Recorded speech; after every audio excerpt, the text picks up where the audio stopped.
축복받는 자의 자격은 뭐냐? 바로 하나님의 형상과 통치권을 가진 자, 하나님의 형상과 통치권을 갖게 되면 축복은 자연스럽게 따라오도록 되어 있는 거예요. 그래서 이 시간에 먼저 하나님의 형상에 대해서 먼저 말씀을 드리겠는데요. 하나님은 그리스도의 형상입니다.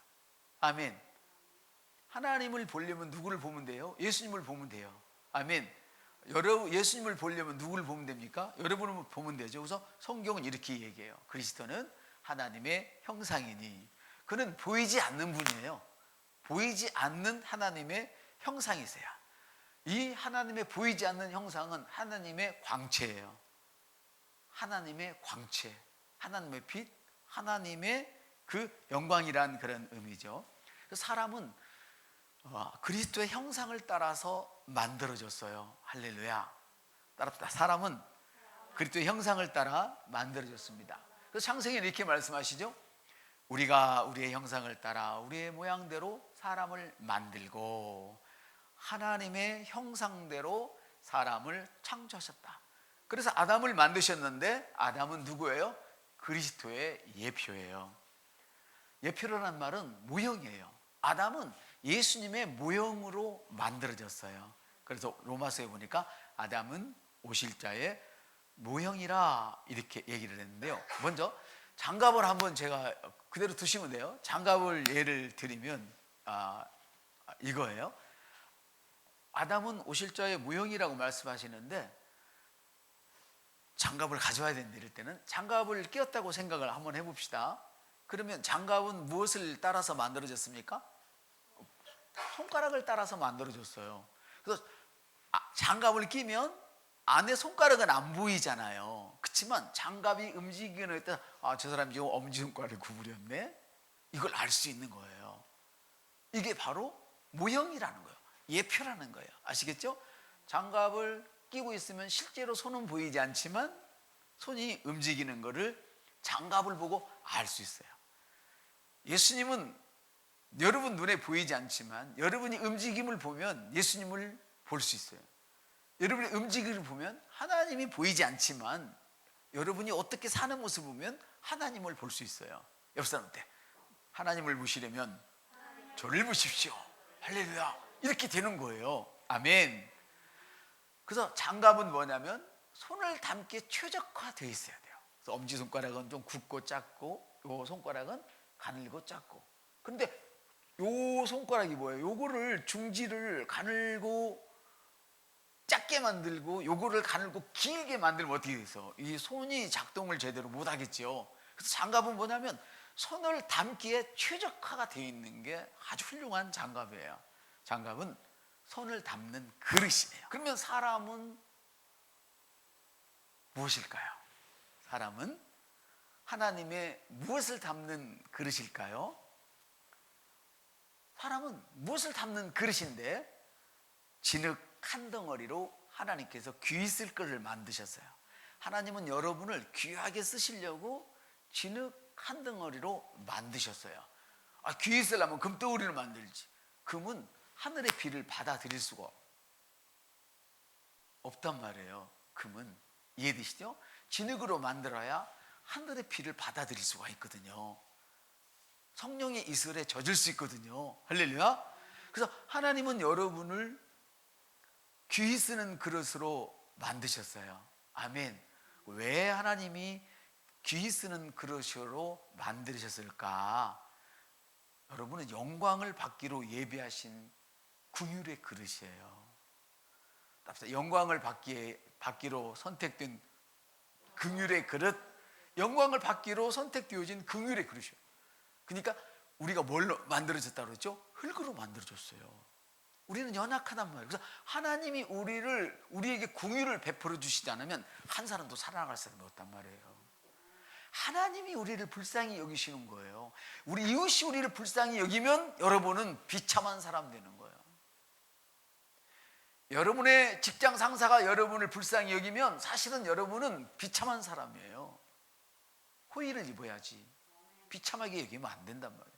근데 하나님은 우리를 불쌍히 여기셔서 늘 눈에 띄지 않고 계세요. 할렐루야. 긍휼의 그릇이라는 말이 얼마나 멋진지 몰라요. 근데 그 긍휼이 불쌍한 그곳에 뭐가 들었어요? 하나님의 영광을 담는 그릇이란 말이에요. 그래서 깨져버릴까 터져버릴까 늘 하나님 우리에게 관심을 갖고 계시는 거예요. 왜 하나님께서 왜 긍휼의 그릇인가? 바로 우리가 이 보배를, 하나님의 이 영광을 우리 질그릇에 가졌기 때문이라고 성경은 말씀하고 계세요. 아멘. 그래서 그 능력이, 여러분이 축복을 받는 능력이 여러분에게 있지 않고 하나님께 있음을 고백하는 건 매우 매우 중요한 거예요. 할렐루야. 그 능력이 우리에게 있지 않고 하나님께 있음을 알기 위하여, 할렐루야, 긍휼의 그릇으로 만들었다, 이렇게 성경은 말씀하세요. 우리의 심령에 하나님을 담을 때 능력이 나타나는 것이죠. 그럼 사람의 모양으로 예수님이 오셨는데요, 사람의 모양으로 예수님이 오셨는데, 예수님은 우리에게 생명을 얻게 하시려고 사람의 모양으로 오셨어요. 그리고 당신의 죽으심과 부활을 거쳐서 생명을 얻게 하려고 사람으로 오셨죠. 이것이 빌립보서 2장 6절 8절에 있는 말씀이에요. 하나님과 같은 위치에 계신 하나님은 자기를 비워 종으로 사람으로 오셔서 죽기까지 십자가에 복종하셨다. 그러니까 예수님은 하나님과 같은 분이에요. 똑같아요. 그런데 스스로를 종으로 여기시고 하나님의 피조물인 사람의 모양으로 오셔서 죽기까지, 십자가에 죽기까지 자기를 낮추셨어요. 지금 저는 하나님의 형상에 대하여 말씀드리고 있습니다. 지금 굉장히 중요해요. 축복받는 건 누가 받아요? 하나님의 형상과 통치권이라고 그랬어요. 어떤 자격 있는, 축복을 받는 사람의 자격이 뭐냐? 하나님의 형상과 통치권을 가진 자다. 근데 그 중에 하나님의 형상이 통치권보다 더 중요해요. 이게 이루어지지 않으면 통치권이 없어요.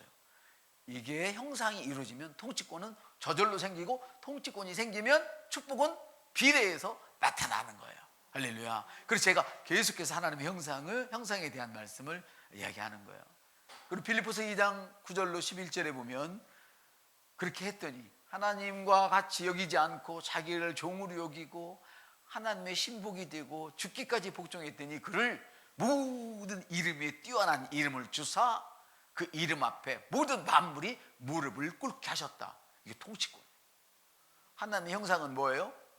죽기까지 자기를 내어주는 것이 하나님의 형상이었단 말이에요. 아멘. 우리는 그러나 잘 뜨는 것만 하나님의 형상이라고 여기지만 그렇지 않아요. 통치권과 지금 형상을 구분하는 거예요, 제가 지금. 아멘. 그래서 죽기까지 주님이 복종하셨더니 모든 이름 위에 뛰어난 이름을 주셨다. 무릎을 꿇게 하셨다. 돈도 무릎을 꿇고, 질병도 무릎을 꿇고, 악령도 무릎을 꿇고, 할렐루야. 그리고 그분을 당신은 나의 주이십니다, 이렇게 말하도록 하셨다는 것이죠. 그 사람은 하나님의 영광을 보는 만큼만 변화가 되어져요. 한번 따라합시다. 사람은 하나님의 영광을 보는 만큼만 변화됩니다. 아멘. 그래서 우리가 다 수건을 벗은 얼굴로 주의 영광을 보는 것처럼, 주의 영광을 보는 것처럼, 할렐루야, 영광에서 영광에 이른다. 내가 형상이 바꾸지면 바꾸지는 만큼, 하나님의 형상을 담는 만큼 내게 영광에서 영광으로 옮아진다는 거죠. 할렐루야. 주님을 닮는 변화에는 두 가지가 있어요. 하나는 내면적 변화이고 하나는 표면적 변화인데, 우리에게는 생각이 있어요, 감정이 있어요, 의지가 있어요. 그렇죠? 우리 인간의 오감을 세 가지로 요약하면 뭐예요? 생각, 감정, 의지로 요약할 수가 있는데, 우리에게는 각자의 생각이 있어요. 각자의 그런 감정이 있고 각자의 의지가 있어요. 제가 지금 요즘 제가 2kg 정도를 뺐잖아요. 여러분 안 보이죠? 2kg 뺀지. 근데 너무 힘든 거예요. 그래서 제가 그랬어요. 아니, 우리 이경은 선생이 그렇게 뺐는데 내가 이경은 선생님만큼 해야지. 내가 그 얘기를 했어요. 이게 의지력이 있어야 되겠더라고요. 근데 어떤 사람은 의지력이 적으니까 어느 정도 하다가 끝나는 거예요. 어떤 사람은 자기 자신의 감정이 있어서 높은 수준의 감정을 가진 사람이 있는가 하면 낮은 수준의 감정을 갖기도 해요. 그렇죠? 어떤 사람은 풍악을 울리면 감정이 막 화하는데 어떤 사람은 하는 거 있잖아요. 막 이상한, 나는 못 알아듣는, 이상하지 않죠? 좋은 그런 노래를 들으면 감정이 움직이기도 하고. 물론 여러분들은 찬송을 들을 때 특별히 감정이 많이 움직이겠지만 생각도 마찬가지고 각각 생각이 달라요. 그런데 우리는 뭐라고 그랬죠? 장갑처럼 하나님을 담는, 하나님의 무엇인가를 담는 그릇인데 내 생각에 하나님의 생각을 담아야 돼요. 나의 감정에 하나님의 감정을 담아야 되는 거예요. 나의 의지에 하나님의 의지를 담는다는 건 담는다는 것과 똑같은 얘기예요. 이럴 때 확실하게 바꿔져 버리는 거예요. 여러분, 최고의 의지, 우리 주님의 생각을 내게 담으면 최고의 생각이 되고, 우리 주님의 감정을 내가 담게 되면 최고의 감정을 가질 수 있어요. 그리고 내 의지에 주님의 의지를 담게 되면 최고의 의지를 가질 수가 있는 거예요. 아멘. 그래서 표면적인 닮음이란 뭐냐면 안에서 닮았던 그런 것들이 밖으로 나타나는 것이 표면적인 거예요. 다시 말하면 주님처럼 생각하고 주님처럼 말하던 것이 어느 날 툭 하고 현실로 나타나게 되는 것이 표면적인 나타남이에요. 그래서 우리는 주님의 닮을 때 변화가 되는 것이 안도 변화되고 밖으로 변화되죠. 그러나 밖을 먼저 변화시키려고 하는 사람은 뒤에 터져버려. 나중에 터져서 안 돼. 순서가 필요해요. 주님은 이렇게 말씀하세요. 그래서 너희는 이 마음을 품으라.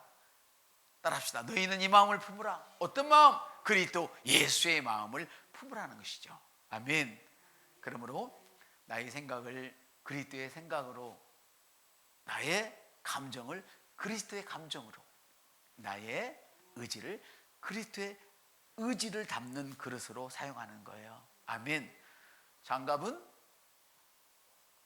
밖으로 나타난 손의 모습이란 말이에요.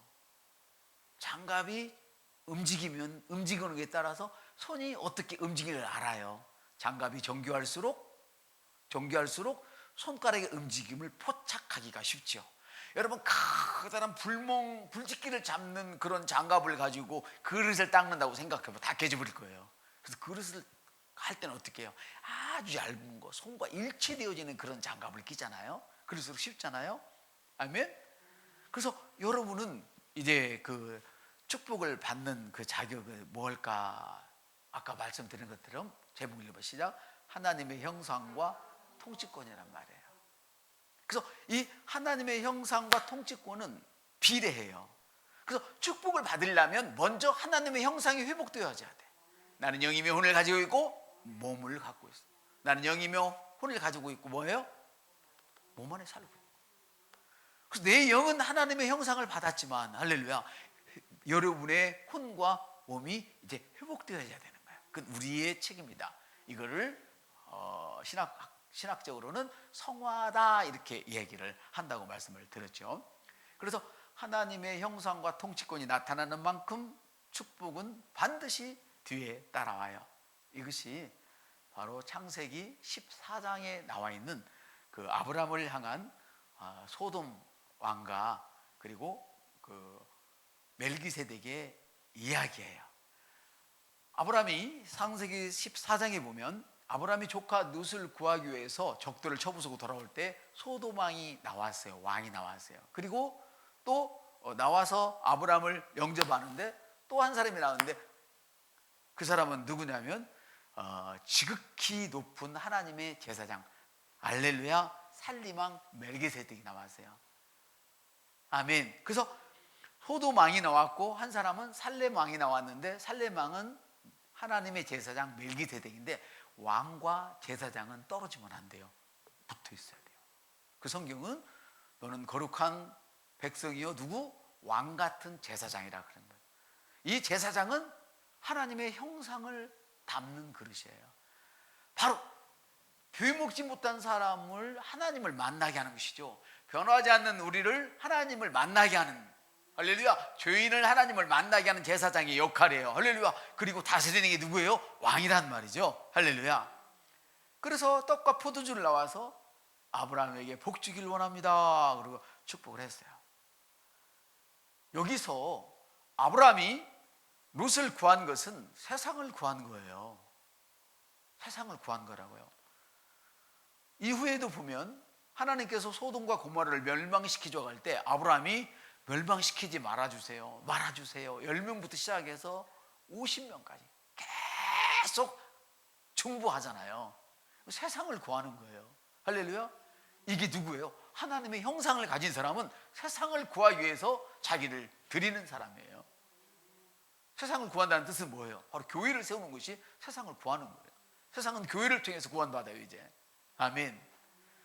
그래서 이후에도 조카 롯이 죽지 않기를, 소돔 고모라가 멸망하면 안 되니까 이렇게 구했단 말이에요. 이것이 바로 제사장과 왕권을 의미하는 것이지요.